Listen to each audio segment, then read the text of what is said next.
몽골에서 선교하는 동안에 한국에 비가 많이 왔다는 소식을 듣게 되었습니다. 그리고 많은 비가 와서 많은 피해가 있었고 또한 많은 분들이 정말 안타깝게 희생되었다는 그런 소식을 몽골에서도 듣게 되었습니다. 그래서 참 많이 안타까워하면서 우리 선교팀들이 선교를 하였는데요. 그런데 시간이 조금 지나면서부터는 SNS에 무지개가 떴다는 그런 사진들이 올라오는 것들을 보게 되었고, 그렇게 무지개가 떴다는 그런 사진들을 보면서 이제 좀 비가 그치겠다는 그런 생각이 들어서 안심할 수 있었습니다. 선교팀들도 한국 상황을 생각하면서 염려하면서 단기 선교를 했습니다. 그리고 선교하는 기간 중에 주일 오전에는 우리 교회 한번 와서 설교하셨던 뭉크 목사님이 사역하시는 은혜교회에서 예배를 드렸고, 그리고 주일 오후에는 우리 교회가 세운 호지르볼락 목민교회에서 교회가 세워진 후에 첫 예배를 거기서 우리 교회가 가서 함께 예배를 드렸습니다. 그런데 비가 잘 오지 않는 몽골로 알려져 있는데, 예배를 드리려고 할 때 비가 오기 시작했습니다. 예배를 드리려고 할 때 호지르볼락 목민교회가 있는 그 지역에 많은 비가 왔습니다. 그리고 예배 중에 장로님 한 분이 기도하실 때에는 우박이 막 떨어져 가지고, 꽤나 큰 우박이 떨어져서 무슨 기도를 하시는지 전혀 알아들을 수 없는 그런 시간도 저희들이 보냈습니다. 그래서 나중에 예배를 다 마치고 몽골 분들도 굉장히 신기해했던 그런 일이 있었습니다. 그리고 호지르볼락 목민교회에서 모든 예배를 마치고 예배를 드린 후에 또 다른 교회로 이동해서 그곳 성도님들과 함께 식사를 하였습니다. 그리고 모든 일정을 마친 후에 숙소로 이동할 때 몽골에도 무지개가 떠 있는 것을 저희들이 숙소로 이동하면서 볼 수 있었습니다. 비가 잘 오지 않는 몽골 땅에서 무지개를 보았다는 것 자체가 참 신기하기도 했고, 또한 무지개를 보면서 피로도 풀리는 것 같았습니다. 이처럼 어떻게 생각해 보면 무지개는 우리에게 좋은 에너지를 주고 또한 우리에게 신비로움을 준다라고 그렇게 생각해 볼 수 있을 것 같습니다. 계속해서 지난 몇 주 동안 노아에 대해서 제가 말씀을 나누고 있고, 또한 오늘은 공교롭게도 우리나라에도 비가 많이 온 뒤에 우리나라에도 많은 사람들이 무지개를 봤다는 그런 이야기를 했었고, 또한 선교를 다녀온 저희도 또한 몽골 땅에서 무지개를 보았습니다. 그리고 오늘 말씀은 무지개에 대한 말씀입니다. 하나님께서 노아에게 언약의 징표로 이 무지개를 보여주셨습니다. 오늘 말씀을 우리는 노아의 무지개 언약이라고 이야기하는데, 우리는 무지개가 뜨면 감탄하고 낭만적으로 보지만 사실 고대 사회에서 이 무지개는 그리 낭만적이지 않았습니다. 하지만 하나님께서 노아에게 하신 무지개 언약은 또 다른 의미가 있다는 것을 우리가 오늘 말씀 속에서 발견할 수 있죠. 하나님께서 노아와 언약을 맺으시면서 무지개를 징표로 보여주셨는데, 우리는 오늘 말씀을 읽고 볼 때마다, 그리고 비가 온 뒤에 뜨는 무지개를 볼 때마다 성도로서 무엇을 생각하며 살아야 하는지 오늘 말씀을 통해 하나님께서 주시는 교훈과 은혜를 생각해 보고자 합니다.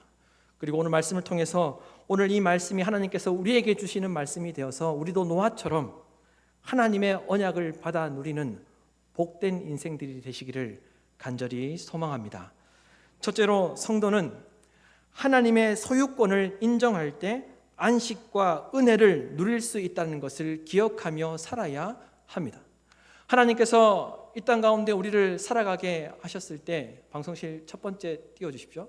하셨을 때 하나님의 사람들이 하나님의 소유권을 인정하며 살 때 하나님께서 하나님의 안식과 은혜를 주신다는 것입니다. 여러분 4절에서 7절 말씀을 보십시오. 4절에서 7절 말씀을 다 같이 한 목소리로 읽도록 하겠습니다. 그러나 고기를 그 생명되는 핏째 먹지 말 것이니라. 내가 반드시 너희의 피 곧 생명의 피를 찾으리니 짐승이면 짐승에게서, 사람이나 사람의 형제면 그에게서 그의 생명을 찾으리라. 다른 사람의 피를 흘리면 그 사람의 피도 흘릴 것이니 이는 하나님이 자기 형상대로 사람을 지으셨음이니라.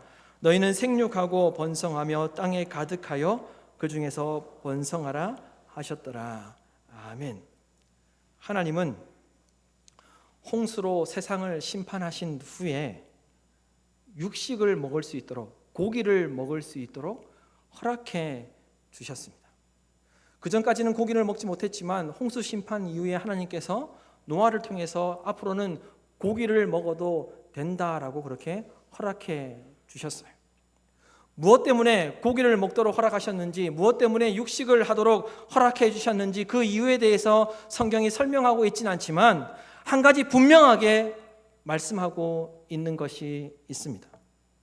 마치 아담과 하와에게 에덴 동산에서 각종 나무의 열매는 다 먹어도 되지만, 다 먹어도 된다고 말씀하셨지만, 다만 선악을 알게 하는 나무의 열매는 먹지 말라고 말씀하셨던 것처럼 하나님은 홍수 심판 이후에 노아에게 고기를 먹어도 된다라고 그렇게 허락해 주시면서, 그러나 다만 고기를 먹을 때 그 생명되는 핏째 먹지는 말아야 한다라고 그렇게 말씀하셨다는 겁니다. 4절 말씀을 표준 세번역 성경은 이렇게 번역하고 있습니다. 보십시오. 그러나 고기를 먹을 때 피가 있는 채로 먹지는 말아라. 피에는 생명이 있다. 고기를 먹을 때 피를 빼고 먹어야 한다고 하나님께서 말씀하신 이유는 피에 생명이 있었기 때문입니다. 그리고 그 생명은 하나님의 것이었기 때문에, 생명의 주인은 하나님이셨기 때문에 피는 먹지 말고 고기를 먹어야 한다라고 말씀하셨던 것이죠. 따라서 고기를 먹을 때 피를 뺀다는 것은 짐승의 생명, 짐승의 생명력, 그리고 짐승을 주신 분이 하나님이라는 것을 기억하고 생명의 주인이 하나님이라는 것을 기억해야 한다는 것을 가르쳐 주시기 위해서 이와 같이 말씀하셨던 것입니다.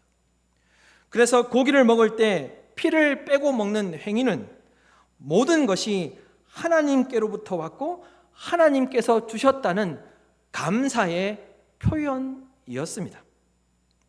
하나님께서 모든 것을 주셨고 하나님께서 모든 생명을 주셨을 뿐만 아니라 이 땅의 모든 것들을 하나님께서 주셨다는 것을 기억하고 살아야 한다고 가르쳐 주시기 위해서 고기를 먹을 때 피를 빼야 한다라고 그렇게 말씀하셨던 것이죠. 4절과 6절에 반복되는 이 생명이라는 히브리어는 네피쉬라는 단어인데, 그 단어의 뜻은 이런 뜻이 있습니다. 생명, 영혼, 마음, 살아가는 활력, 건강함, 행복, 열정 등 또 다양한 수많은 그런 뜻들이 있습니다. 다시 말하면 인간이 살아가는데, 사람이 생존하는데 필요한 것들, 모든 것들을 포함하고 있는 단어가 바로 이 네피시, 생명이라는 단어입니다. 그러므로 피를 빼는 행위는 눈앞에 보이는 모든 것들의 주인이 하나님이라는 것을 기억해야 한다는 것을 하나님께서 노아에게 가르쳐 주셨던 것이죠. 그 피를 빼는 행위를 통해서 모든 것들이 하나님께로부터 왔음을 너가 기억하고 살아야 한다는 것을 가르쳐 주시기 위해서 그와 같이 고기를 먹을 때 피를 빼라고 말씀하셨던 것입니다.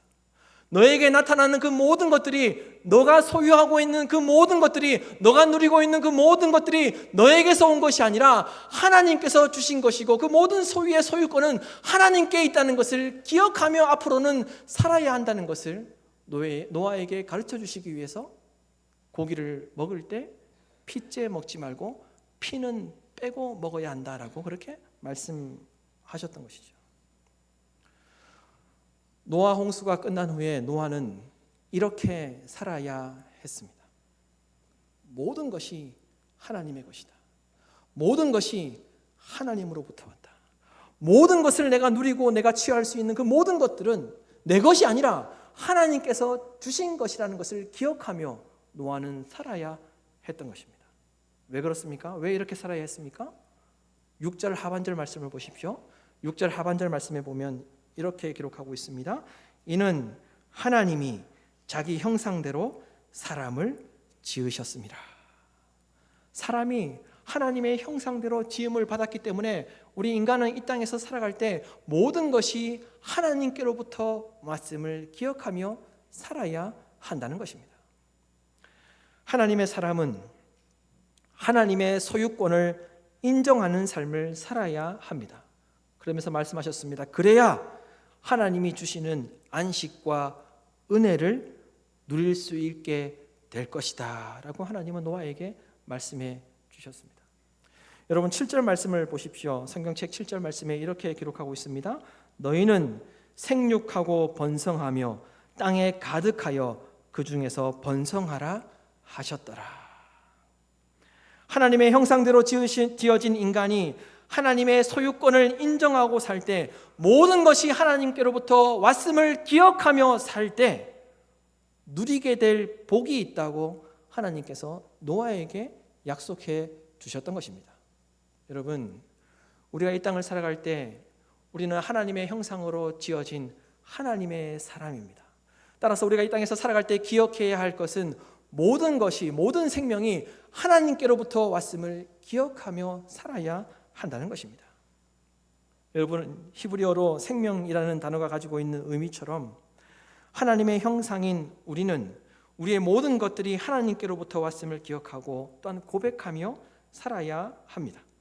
모든 것의 주인이 하나님이라는 것을 우리가 기억하고 고백하며 살 때 하나님께서 우리의 삶에 참된 안식을 주시고 하나님께서 준비하시고 예비하신 은혜를 누리게 된다는 것을 우리는 기억하며 살아야 한다는 겁니다.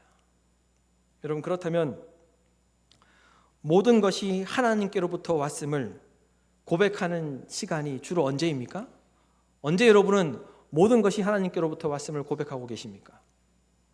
많은 경우 식사 기도를 할 때 하나님께서 베풀어 주신 감사의 기도를 합니다. 하나님, 우리에게 일용할 양식을 주셔서 감사합니다라고 그렇게 기도하는 경우들이 있죠.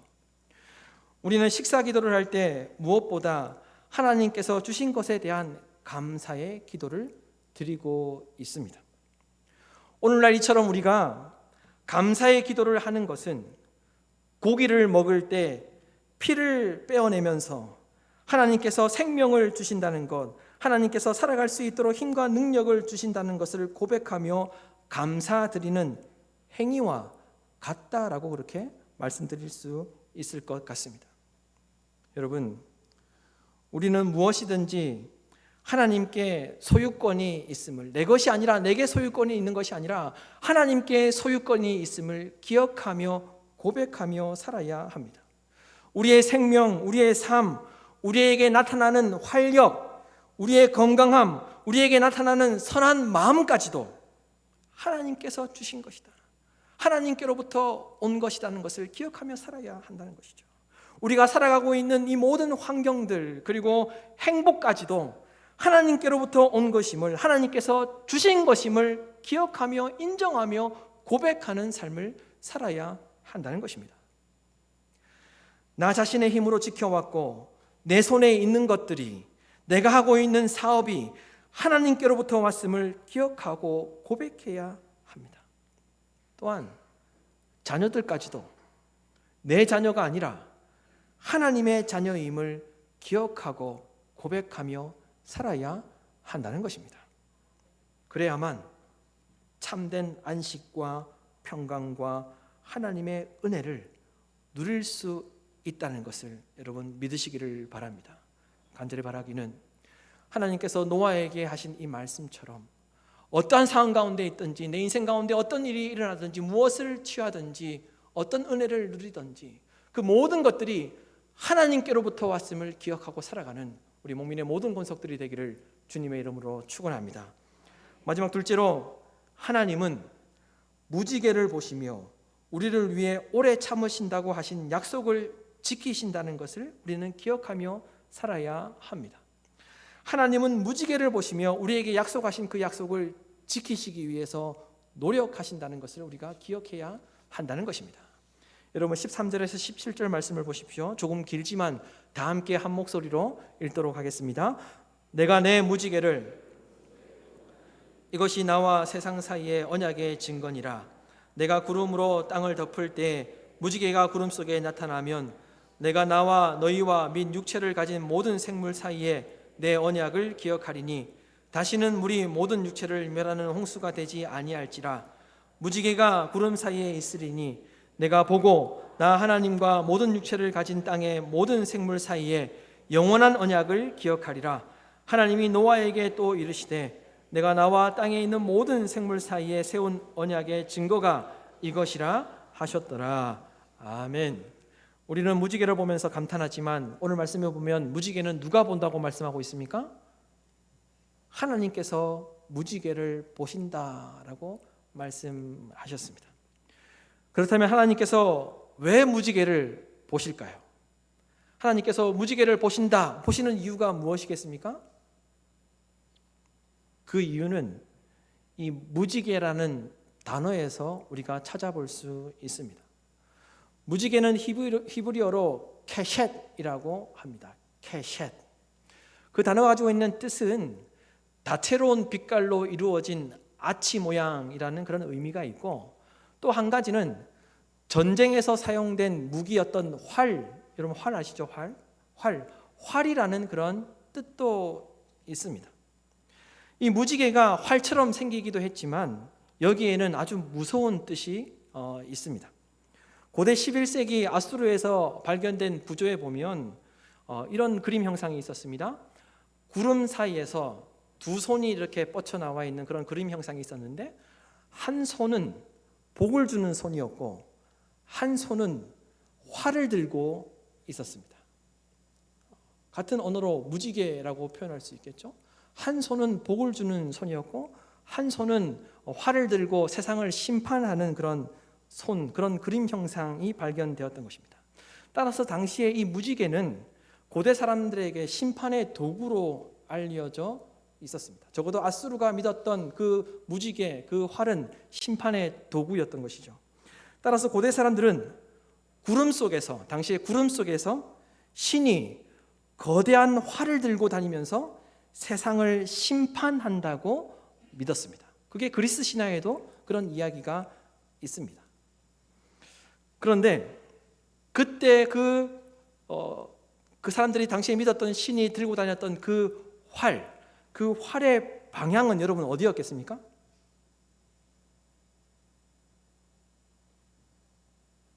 그 활의 방향은 어디요? 구름 속에서 세상을 심판하려고 그 당시에 그 이방인들이 믿었던 신이 들고 다녔던 그 활의 방향은 어디였겠습니까? 어려운 질문이 아닌 것 같은데요. 땅을 심판할 것이니까 그 활의 방향은 땅을 향하고 있었겠죠. 땅을 향하고. 그런데 요한계시록 10장 1절 말씀에 보면 비슷한 말씀이 있습니다. 또 나는 힘센 다른 천사 하나가 구름에 쌓여서 하늘에서 내려오는 것을 보았습니다. 그 머리 위에는 무지개가 둘려 있고 그 얼굴은 해와 같고 발은 불기둥과 같았습니다. 하나님께서 세상을 심판하실 때 보내셨던 천사도 구름 사이에 쌓여서 내려왔고 무지개 그리고 활을 들고 있었습니다. 그런데 흥미로운 것은 우리가 보고 있는 무지개는 휘어진 방향이 어디로 향하고 있습니까? 하늘로 향하고 있습니다. 하늘로 향하고 있습니다. 하나님은 그 하늘로 휘어진 그 무지개를 볼 때마다, 하늘 방향으로 휘어진 그 무지개를 볼 때마다 노아에게 내가 너를 다시는 심판하지 않겠다, 다시는 물로 심판하지 않겠다라고 그렇게 언약을 해 주셨던 것이죠. 여러분 14절에서 15절 말씀을 다시 한 번 더 보십시오. 이렇게 기록하고 있습니다. 내가 구름으로 땅을 덮을 때 무지개가 구름 속에 나타나면 내가 나와 너희와 및 육체를 가진 모든 생물 사이에 내 언약을 기억하리니 다시는 물이 모든 육체를 멸하는 홍수가 되지 아니할지라 라고 말씀하셨습니다. 또한 16절 말씀에 보면 무지개가 구름 사이에 있으리니 내가 보고 나 하나님과 모든 육체를 가진 땅의 모든 생물 사이에 영원한 언약을 기억하리라. 하나님께서는 하늘 방향으로 휘어진 활처럼 무지개가 나타나는 것을 보면 다시는 홍수로 심판을 하지 않겠다고 하신 그 언약을 기억하시겠다고, 그리고 참으시겠다고 그렇게 말씀하셨던 것입니다. 여러분, 홍수 심판 후에 하늘 방향으로 휘어진 무지개를 보시는 하나님께서는 우리에게 약속하신 언약을 기억하시고 약속을 지키시기 위해, 그 약속을 기억하시고 그 약속을 지키시기 위해 오늘도 노력하고 계신 줄로 믿습니다. 우리는 이 사실을 기억해야 한다는 것입니다. 오늘날 우리가 보고 있는 비 온 뒤에 뜨는 그 무지개를 보면서 아, 이쁘다, 사진 찍을 일만이 아니라 그 무지개를 보면서 우리가 하늘로 휘어진 그 무지개를 보면서 우리가 하나님의 은혜를 떠올리고 생각해야 한다는 것입니다. 이사야 54장 9절에서 10절 말씀에 보면 이런 말씀이 있습니다. 이는 내게 노아의 홍수와 같도다. 내가 다시는 노아의 홍수로 땅 위에 범람하지 못하게 하리라 맹세한 것 같이 내가 내게 노하지 아니하며 너를 책망하지 아니하기로 맹세하였노니 산들이 떠나며 언덕들은 옮겨질지라도 나의 자비는 내게서 떠나지 아니하며 나의 화평의 언약은 흔들리지 아니하리라. 너희를 긍휼히 여기시는 여호와께서 말씀하셨느니라. 수천 년이 지난 이후에 하나님께서 이사야를 통해서 이스라엘 백성들에게 말씀하셨습니다. 노아에게 하셨던 그 약속을 내가 끝까지 지키겠다라고 그렇게 말씀해 주셨던 것이죠. 뿐만 아니라 오늘날 하나님께서 저와 여러분에게도 동일하게 약속하신 그 약속을 하나님께서는 지키시는 줄로 믿습니다. 산들이 떠나며 언덕들은 옮겨질지라도, 이게 불가능한 일이 아닙니까? 그러나 옮겨질지라도 나의 자비는 내게서 떠나지 아니하며 나의 화평의 언약은 흔들리지 아니하리라. 하나님께서 저 여러분에게 동일하게 말씀하시는 줄로 믿습니다. 여러분, 하나님은 우리에게 하신 약속을 기억하시고 반드시 이루어 주시고 우리를 위해 오래 참으십니다. 뿐만 아니라 우리의 삶 가운데 우리의 삶이 화평하도록 그 약속을 이루어 가실 줄로 믿습니다. 무지개는 휘어진 활처럼 생겼죠. 활이 휘어진 방향은 땅이 아니라 하늘을 향하고 있다는 것을 기억하시고 무지개를 볼 때마다 하나님의 약속, 하나님의 은혜를 기억하시기를 바랍니다. 무지개가 휘어진 방향이 하늘을 향한 것처럼 하나님은 우리를 심판하시기를 원하지 않으십니다. 노아에게 약속하셨기 때문에 더 이상 우리를 심판하시기를 원하지 않고 그 화평의 언약을 지키시고자 하나님은 노력하고 계시다는 것입니다. 항상 우리에게 은혜를 주시기 위해, 좋은 것을 베풀어 주시기 위해 우리를 기억하고 계시다는 사실을 여러분 믿으시기를 바랍니다. 여러분, 하나님의 자비하심, 하나님의 언약은 어떠한 경우에도 흔들리지 않습니다. 그러므로 모든 것의 주인이 되시며 모든 것이 하나님께로부터 왔음을 기억하고 고백하심으로 참된 안식과 은혜를 충만히 누리는 저와 여러분이 되기를 간절히 소망합니다. 또한 하나님께서는 무지개를 보시며 어떠한 경우에도 우리를 위해 하나님의 뜻을 이루어 가신다는 것을 기억하시고 이번 한 주간도 믿음으로 살아내시는 모두가 되기를 주님의 이름으로 축원합니다.